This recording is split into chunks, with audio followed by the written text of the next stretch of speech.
poppin', everyone? Bubbly here, and we are back again as promised with another speed paint. This time it's a commission for Swood. Now, contrary to what the footage is showing, this was done over the course of 5 months of chiseling on and off. As you all know, I was a bit preoccupied and wasn't in the best headspace and had other responsibilities, so it took me a good while to finally get around to finishing it. Which, yeah, I do agree, it kind of sucks having to wait that long, but in the end, I think it actually benefited the piece.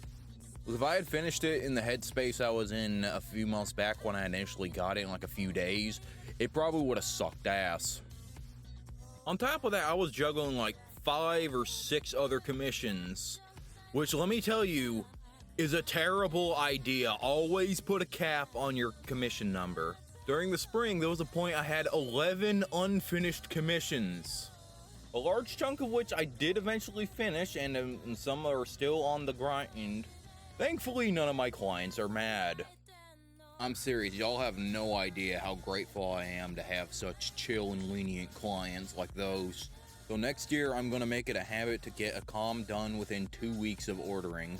Alright, so as y'all can see, I did sort of a resketch to make the anatomy look a lot more defined. Added some lines across the limbs to convey curvature, you know, really make it look 3D. So I wouldn't recommend doing it all the time, especially if you're on time constraints. So my client did say to take my time, and I honestly wanted to make the piece as good as possible for the hard-earned money. Like, this comm was, what, $60, $66, if I remember correctly. It's been a long time. And you could get like a Switch game or something like that, yet they chose to buy a drawing off me. Could have bought a bunch of pizzas, could have got a bonus subscription to various streaming services, but no. That $60 went towards a drawing from yours truly. Now that I have like 10 or 12 years of experience, I've grown a tendency to see more negatives than positives in my art, and see there's like so many other better artists that people could be coming, yet people still come to me for whatever reason. You know, that's the thing that sucks about getting good, is that it's harder to be proud of your work, because you see more negatives than positives.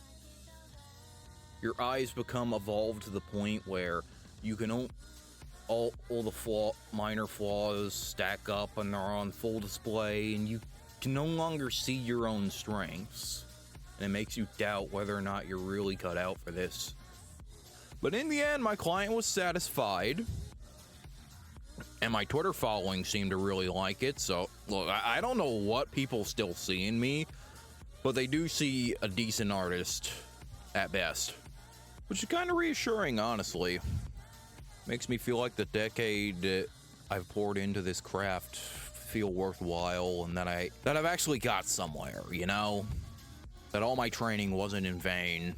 So moving on to the coloring phase, I've made it a habit to keep my color palettes to an absolute minimum. Recycle colors I've used for one feature, and use them for blush, shading, or the occasional highlights. This technique was loosely inspired by SNES games like Link to the Past. Sprites were able to render up to 16 colors, including a transparent background, but for games like Link to the Past, they would only use 7 colors plus a transparent background, you know, to save on space. And sometimes they'd reuse colors used in different parts of the sprite for the line art or the shading, and that kind of looked neat, so I figured I'd implement that into my style. As for the shading, you can see I've integrated some of it into the line art for like the really, really hard shadows. And as for like the base midtones, a little trick I use is I put a clipping mask over the base color layer. I just use one color, that is to either multiply or overlay,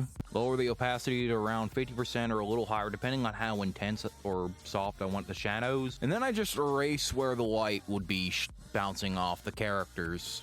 It's a neat little time saver, so you don't have to fill out the shadows manually. In this case, I used an aqua blue for the cell shade color.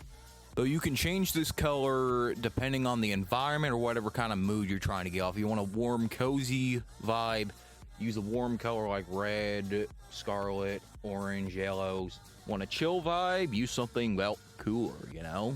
Even though they didn't initially pay for a background, I felt bad for making them wait so long, so I decided to draw one anyways on the house. On top of painting the absolute shit out of that soap bubble, because why the fuck not? Gotta make it worth the wait, you know? And there we have it. Swood's Bubblecom. Really hope y'all enjoyed this speed paint. I will see y'all next time.